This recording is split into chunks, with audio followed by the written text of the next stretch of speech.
I pledge allegiance to the flag of the the United flag States of of the United America States of America, and to the republic for to the which it republic stands, for which it stands, one nation, one nation, under God, indivisible, with liberty and justice for all. God bless America. Okay, Carrie Ann, roll call, please. Anagnestakis, Present. Benelli, Here. Sutherland, Here. Hines, Here. He was here. Here. Kulisek, Here. Paduk, Here. Menuda, Here. and Ben. Excellent. Here. Welcome, Joe. Thank Okay, you. just Thank you, remind and my everybody apologies. to silence their phones and mute when necessary. First up, we have Eric Rusher, deed sale partials. Motion and a second for discussion, please. So moved. Mike Mr. A. Paduk. Second, Sutherland. Okay, Eric.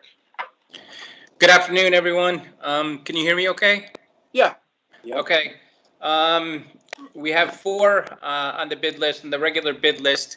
3 of them are not close to the taxes due. So you want me to summarize that at the end, and just we'll go with the one that I'm recommending approval for? Yeah, I mean, that's number 2, so. Okay. Number 2 is Montgomery 9-2-3, 3.8 acres vacant commercial. This one I increased the minimum bid on, and we've had the same bidder for probably the last 4 rounds. He's come up above the back taxes, so I'm recommending we approve that bid. Okay. How much land, what is the setback there on the curve of the state highway that he has to maintain his distance from, and how much land is actually left over? I mean, total 3.8 acres. I wouldn't know state highway. I'd assume it, I really don't know the guidelines. We probably have to check with DPW on that, but, Okay. Okay, that's fine. Does any other committee member or other legislators present have any questions on number 2? Okay, hearing none. Okay, Eric, you can go back to the others. Okay, number 1, Goshen 12162, 50 Police Drive, 2.6 acres. Back taxes were 127,478.55. We had a bid of 6,100. I think this probably was grossly oversessed at one time, which we did take care of. Hence the back taxes. I don't believe it's a demo charge or anything that's related to that, but I am recommending we do not approve the bid on that one. Okay, and it does have the water line running by it now, so. Correct. There had been some talk about, it's close to area where there was some kind of contamination, but I have clearance letters in the files and things like that. But it's just the taxes are the burden on that property. Okay. Someday we might need to bite the bullet. The only thing I noticed was on the picture graph of the map, it says Police Street, not Police Drive. So maybe we need to correct our picometry or whatever we call that. Okay. Check that out, please. Yeah, absolutely.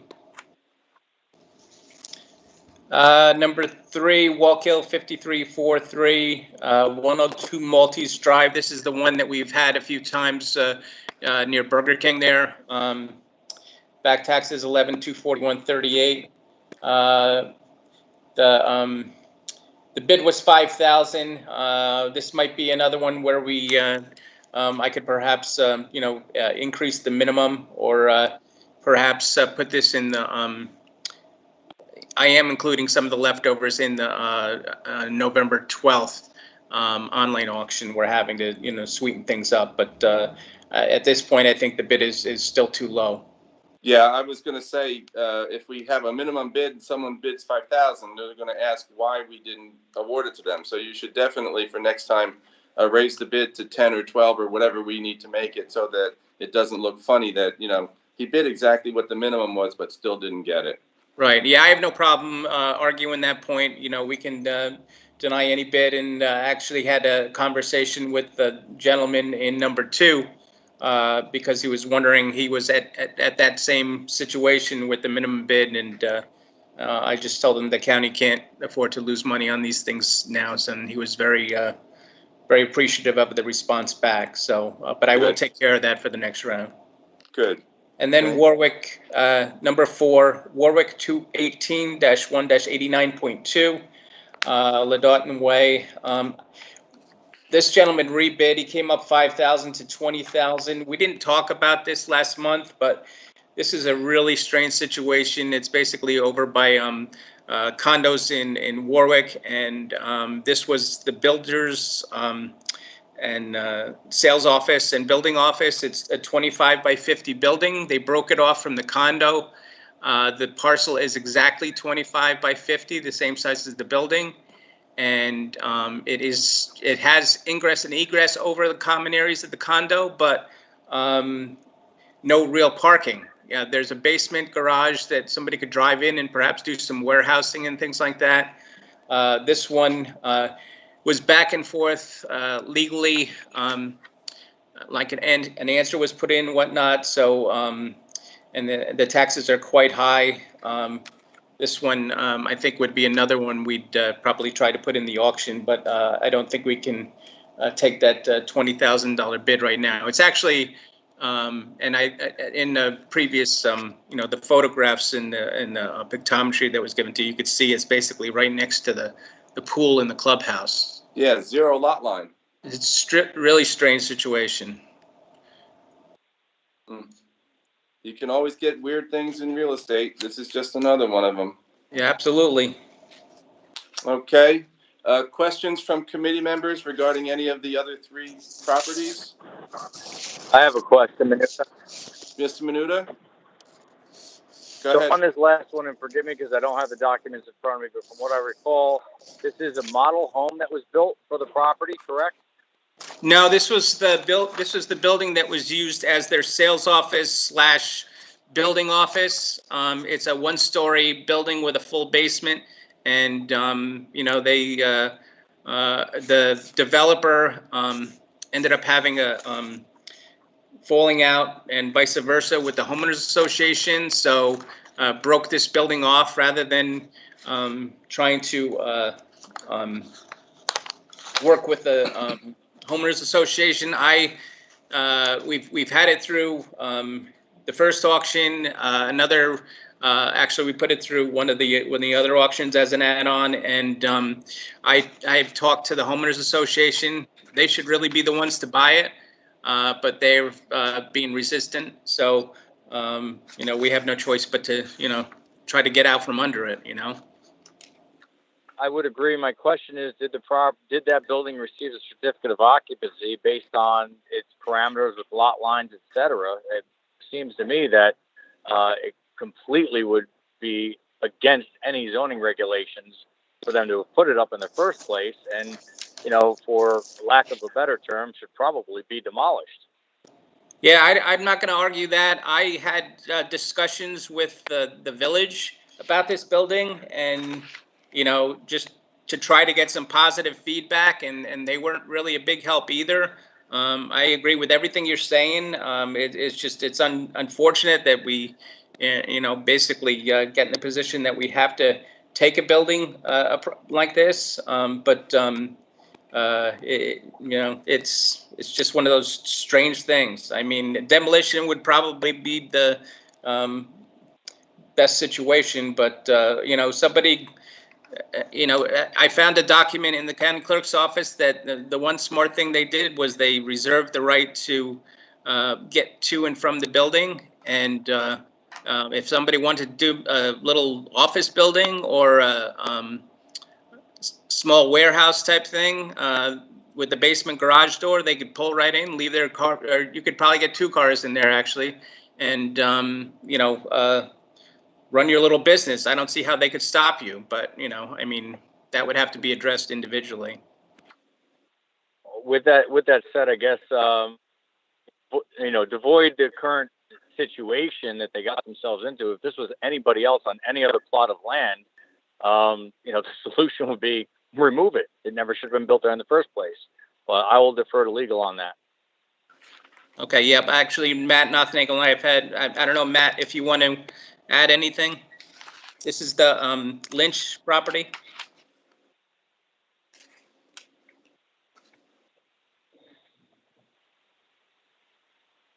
Matt, are you there? Oh, I muted myself. I'm sorry. That's something we'd have to talk about. Well, I think main thing we want to do is sell this thing rather than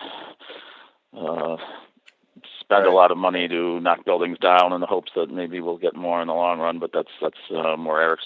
That's something I'll defer to Eric too, I'm afraid. But we have this one bid, and it's your call right now. And if you say no, we'll go from there. Okay. I would say, but sell it to who? Even this bidder is not going to be able to utilize the property. We're selling something that can't be used. Mm. You could make it into a hemp shop. You have a captive audience with the condo association owners. My vote's a no on it.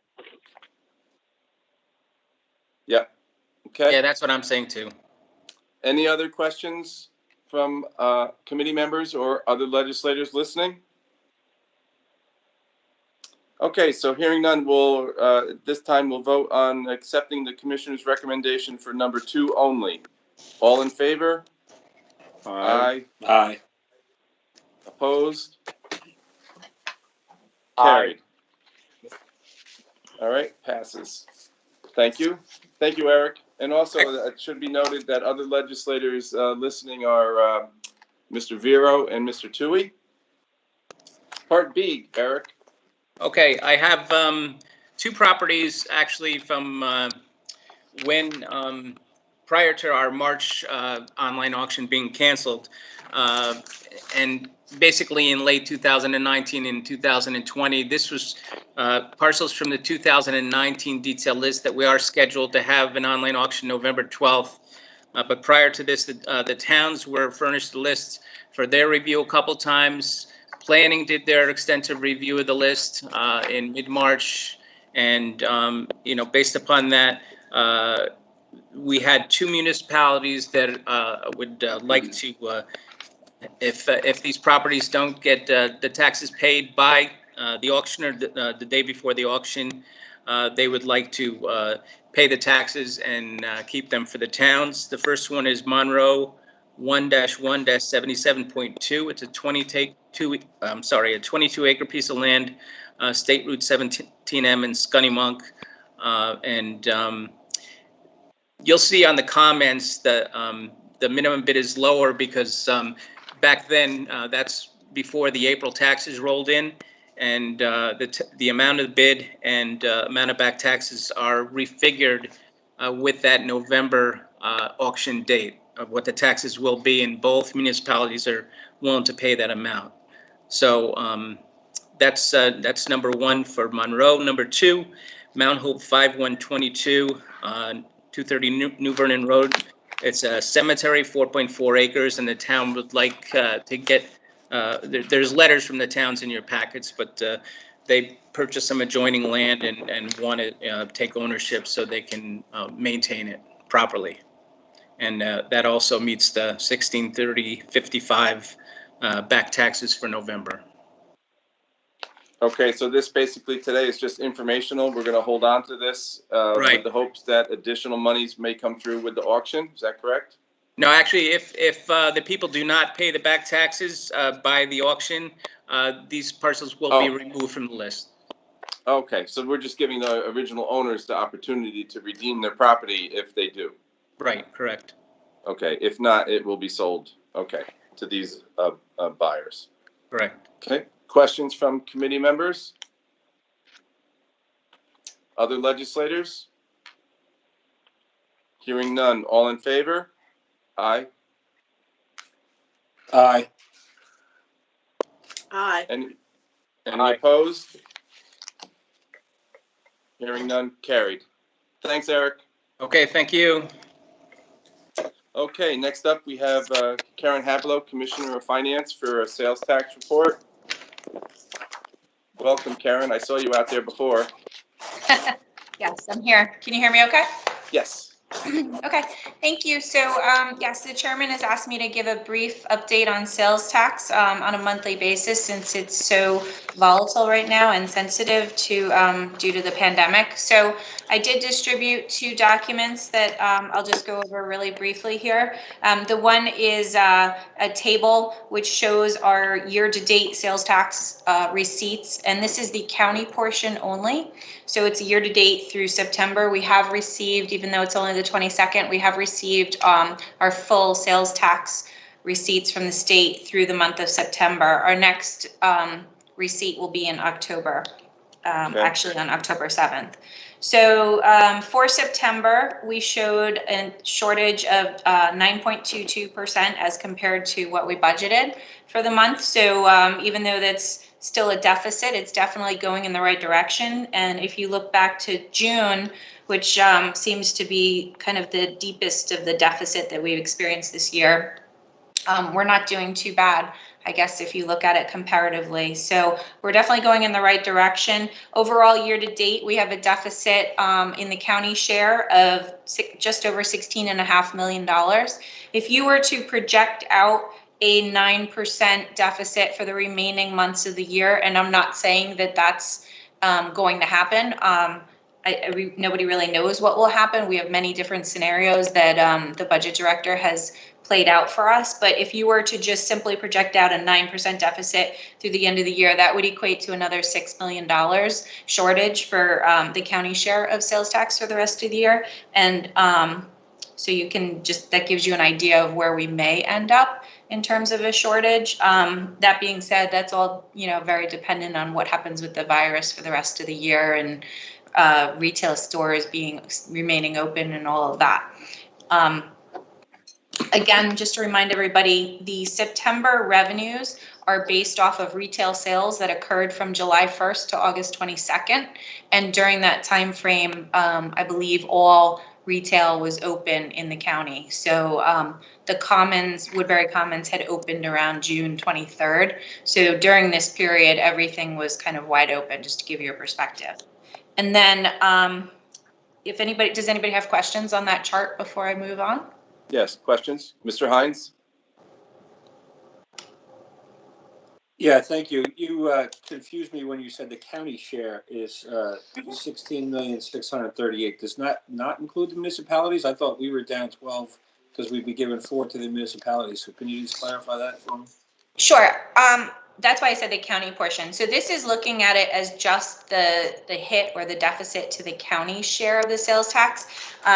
If you want to know what we're down right now on a gross basis, it's $22,750,448. That includes the municipal share. It's the same percentage. Thank you. That clarifies it. Yes, thank you. Okay, no problem. Okay, any other questions? You can continue, Karen, go ahead. Okay, and then I've also just included a little graph here just to show you, it kind of demonstrates where the deficits hit most this year, which is pretty obvious even from the chart. But it also shows that there's a narrowing in the gap between what we received last year and this year. So we are going in the right direction. There is a seasonality effect, certainly, to our sales tax. And as you look ahead, October and December are big months for us for sales tax collections. So hopefully things remain kind of stable. I think it's pretty safe to assume that October should play out rather stable to September. It would be the question of whether that 25 million in December, how much of a deficit we get compared to the 25 million. So a little bit more risk when it comes to December. It's further out, deeper into the fall, and we really, it's a big number to hit. So we'll have to wait and see. Yeah, people will have to have that normal holiday spirit. Yeah. Okay. So. Okay, questions from committee members? Katie, any questions?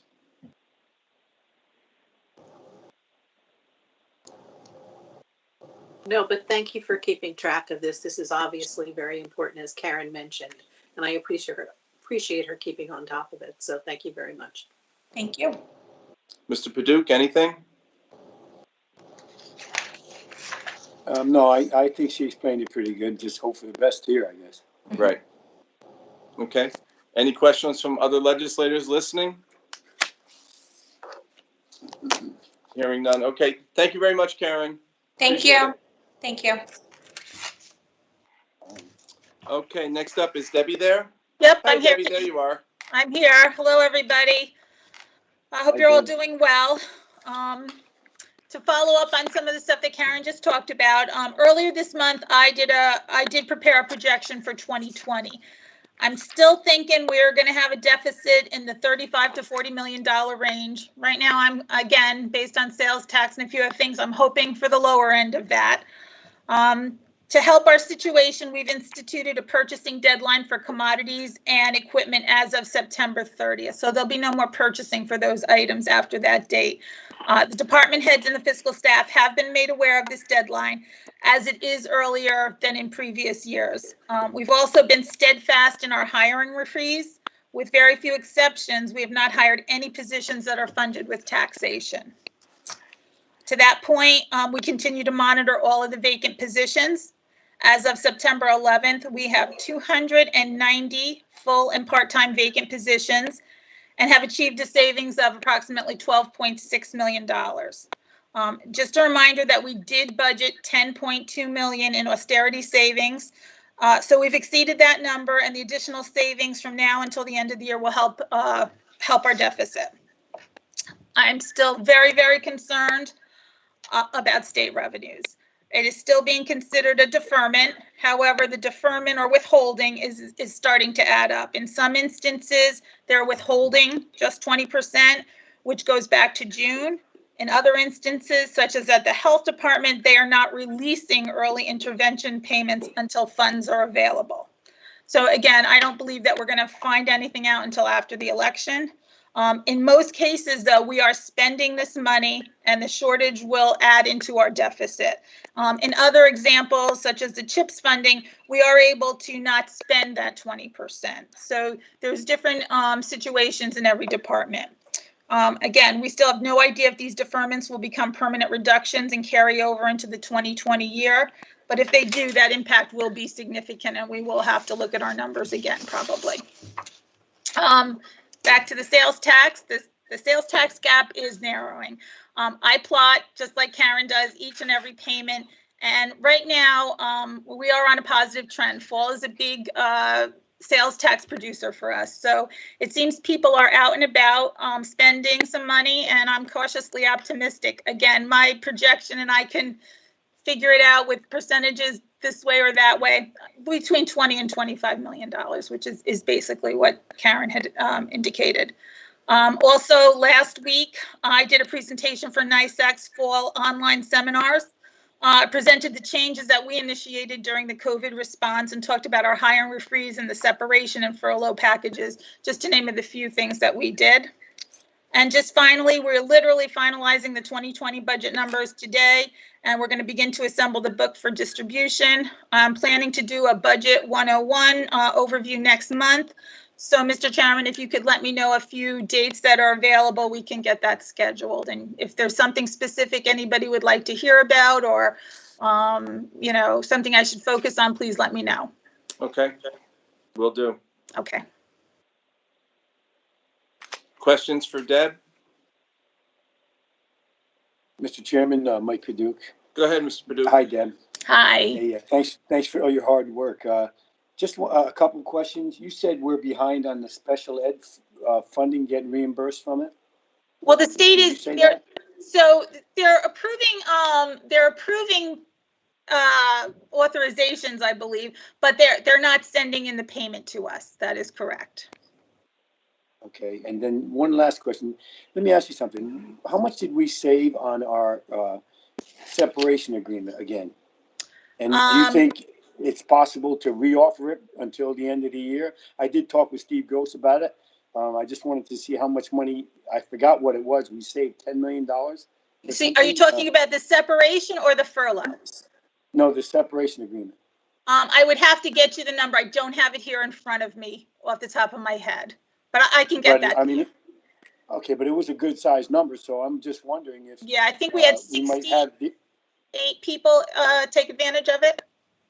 Yeah, I mean, that could save us millions of dollars or more to help with this.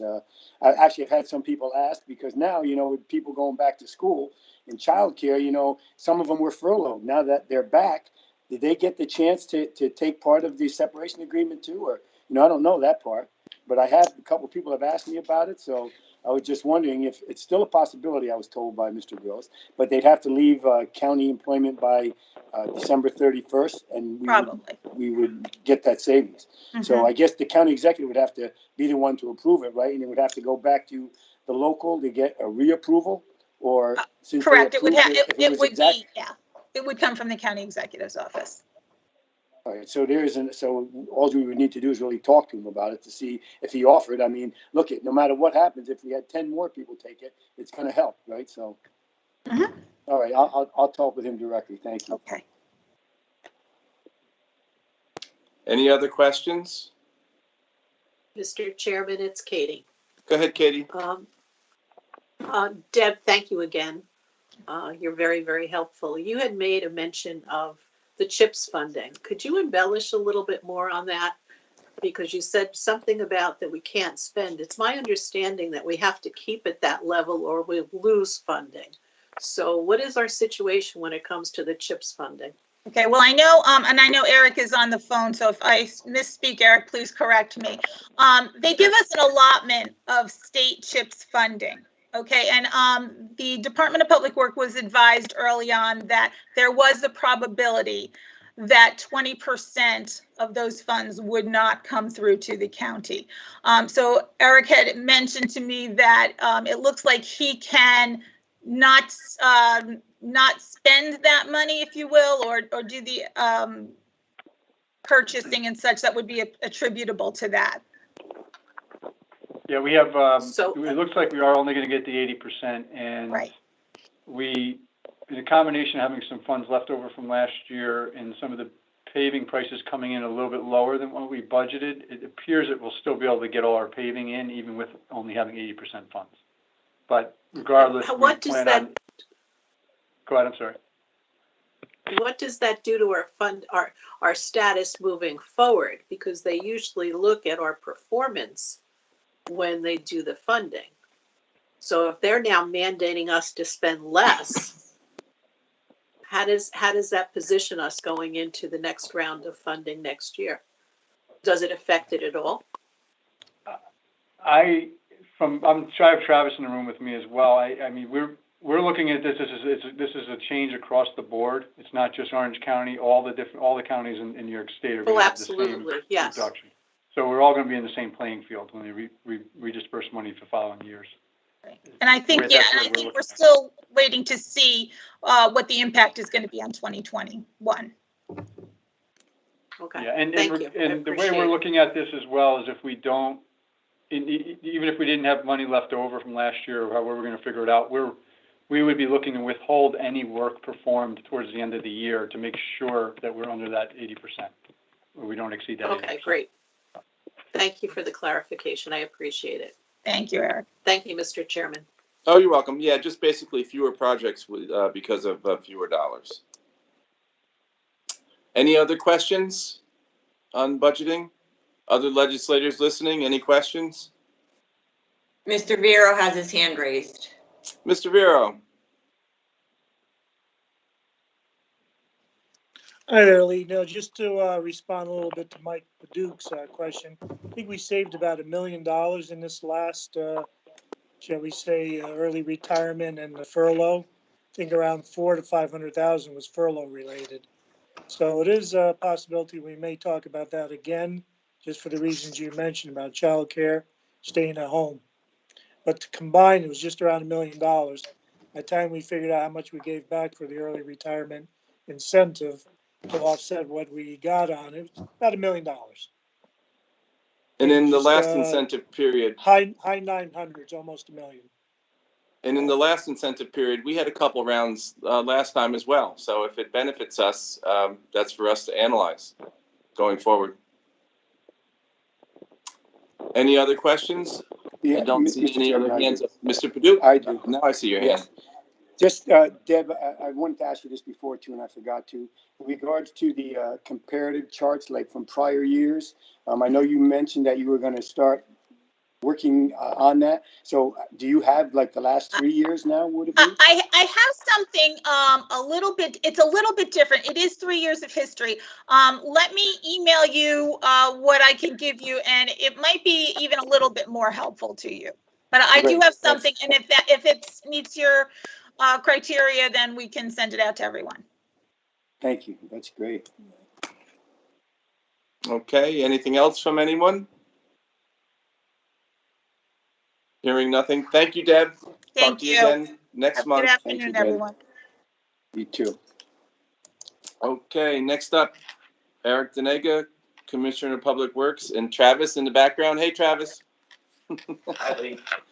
Okay, A is a request supplemental appropriation to the capital projects budget for preliminary engineering and design of the replacement of the Main Street Bridge number 1, bin number 3345430 in the town of Cornwall. The project has been approved under the 2020 capital plan. It's project number 60. And upon approval, a new capital project will be created in the amount of $100,000. The funds to come from bonding.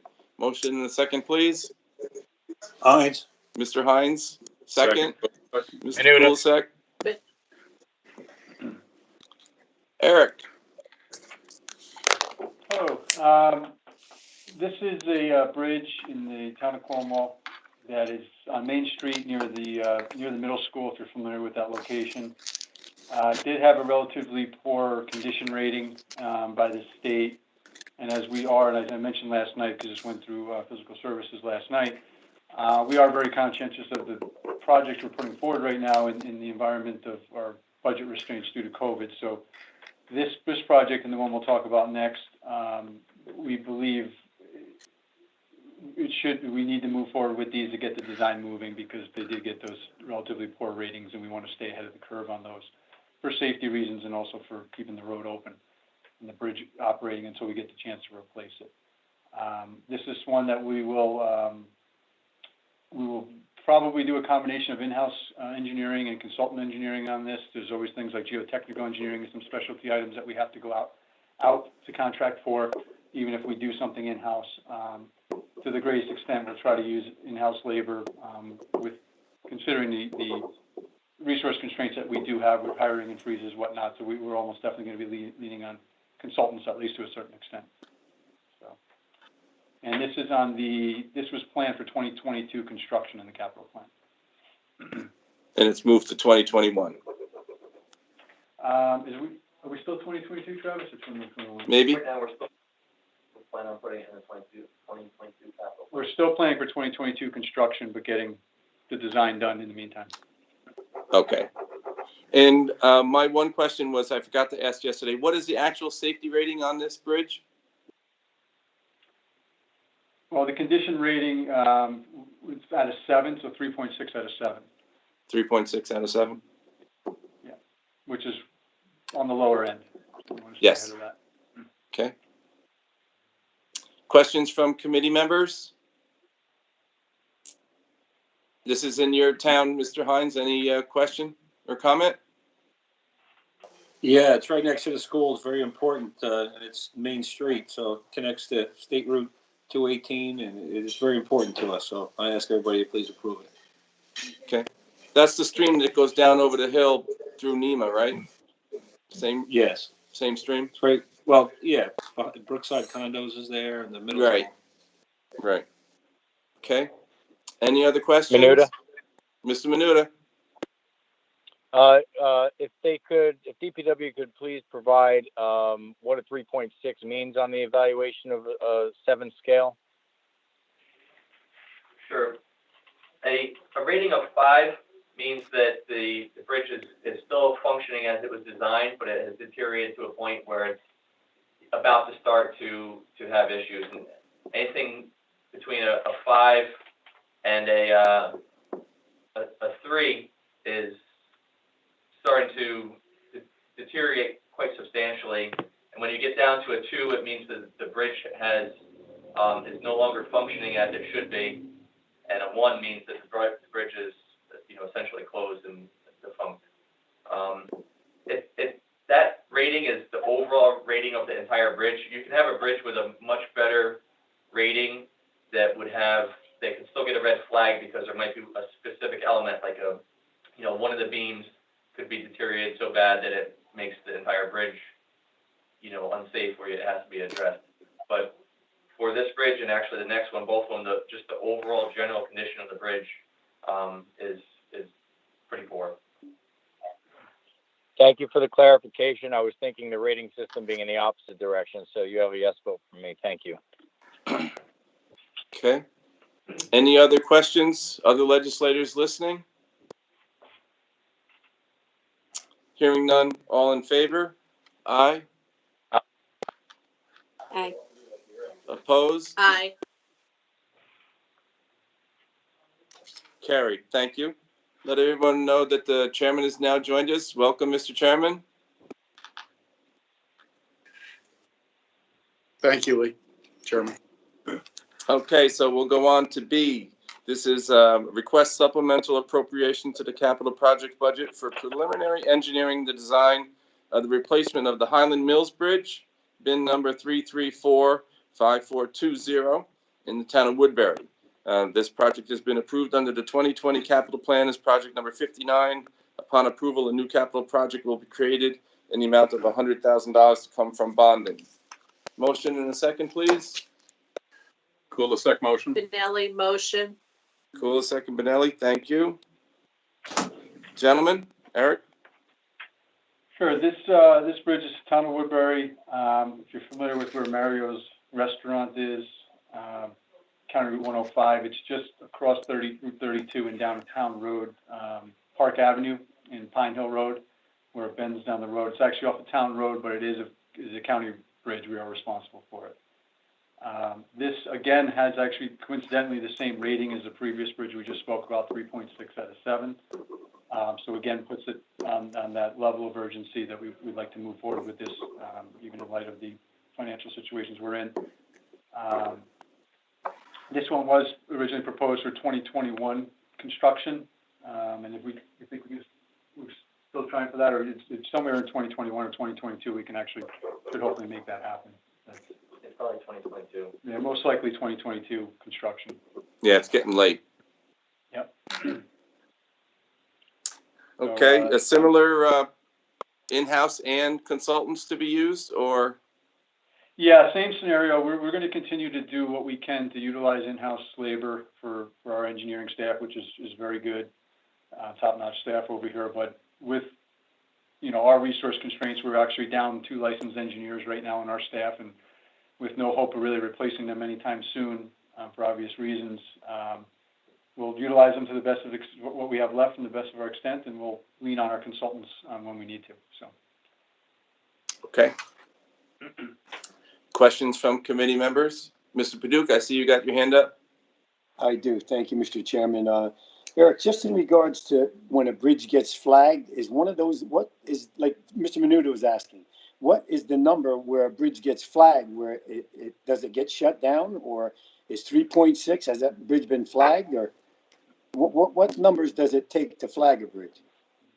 Well, I'll give you my quick version, but I think Travis will answer that better than I can. But it just 3.6 is not flagged right now. It's a rating that kind of keeps it on our radar to know where we stand, and so we can plan better for the replacement or rehab of the bridges.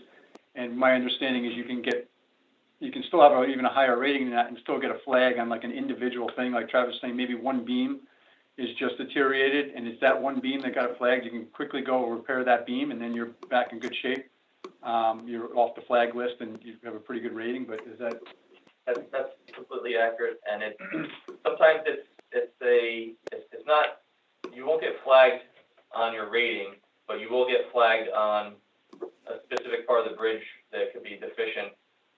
And sometimes the way to address the flagging is to reduce the load rating of the bridge, what's the allowable load rating.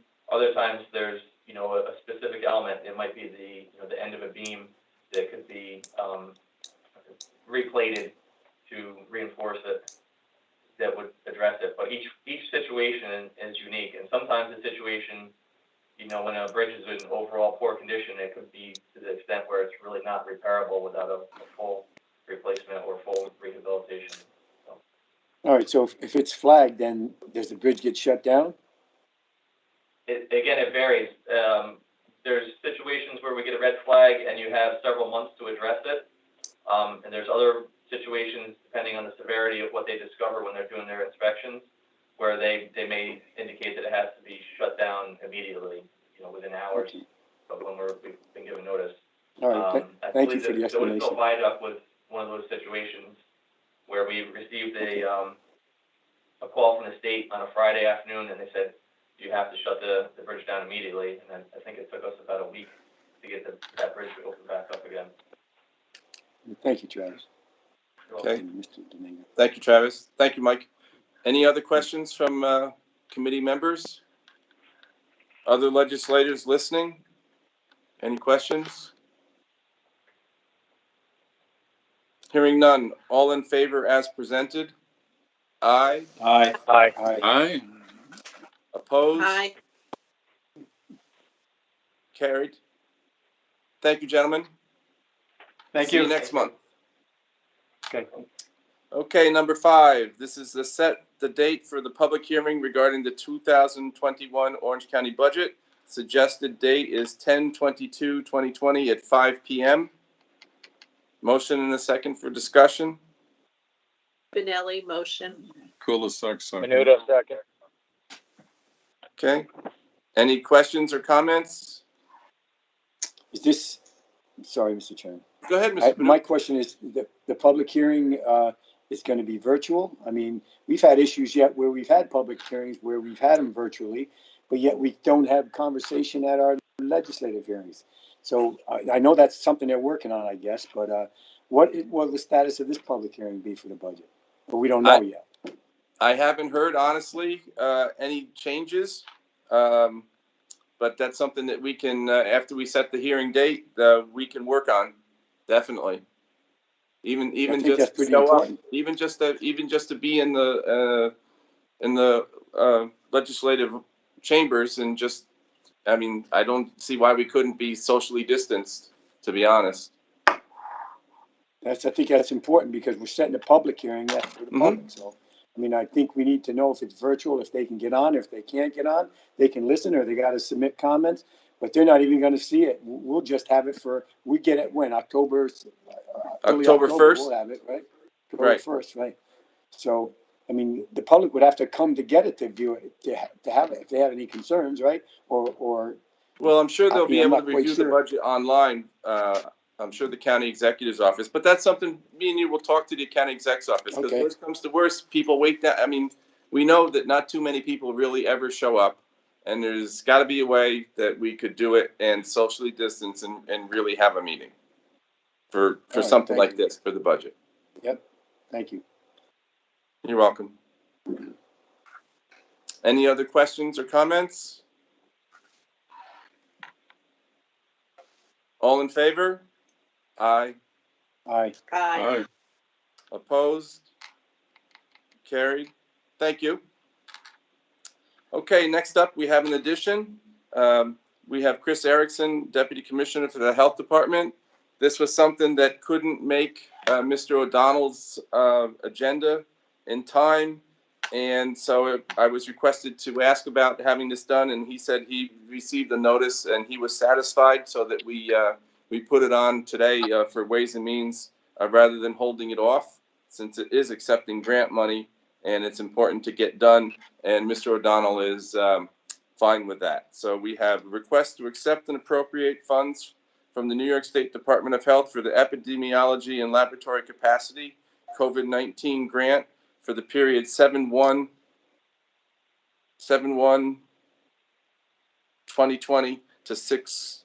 I don't know. It says 7/1/10/202 to 6/340/2022 to be used for enhanced detection, surveillance, and prevention of COVID-19. The important part to get right is the amount is $2,227,000. $227,399. Motion in a second, please. I'll move it. Motion. Thank you. Eric. Or Chris. Chris, I'm sorry. Thank you, These thank you, late, Chairman, these for late stage putting this on your additions agenda. just throw me off. It's okay. It's all right. Thank you again for putting this on the agenda. I really appreciate it. This funding is part of the CDC-sponsored cooperative agreement for epidemiology and laboratory capacity for infectious diseases. Again, this comes from the CDC. As the award states, the majority of these funds are expected to be used to increase staffing capacity to conduct rapid and complete case and contact investigations and report data. So it's quite a bit of money, as you did elaborate there. It is for over a 2-year period, so that is from now until 2022. And what we plan on using the funding for is for a majority of staffing type issues. What our biggest problem is right now is being able to staff and do some of our investigations. So we plan on using the majority of the funds to hire additional nurses. I believe we have 2 additional nurses on our report to the state for our Schedule A in that, some contractual staff, our on-call nurses, and some temp staffing also. Again, this is the part where we find it most challenging right now to get our work done, is just being able to follow up on the number of cases that continually happen, even though we're not at the same case numbers that we were back in April or May. We still have a steady stream of cases coming in, and they do require quite a bit of follow-up. So that's what we plan on using the funds for. Okay, so that period is 7/1/2020 to 6/2022.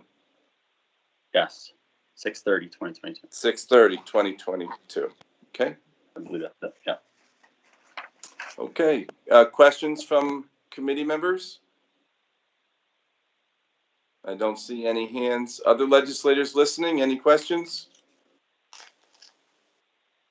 Okay, hearing none, all in favor as presented? Aye. Aye. Aye. Aye. Opposed? Carried. Thank you very much, everyone. A motion to adjourn is in order. Thank you. Thank you. Motion. Second. All in favor? Aye. Aye. Thank you, everyone. Aye. Thank you. Have a Thank good you. week. Take care. Have a good day. Stay safe.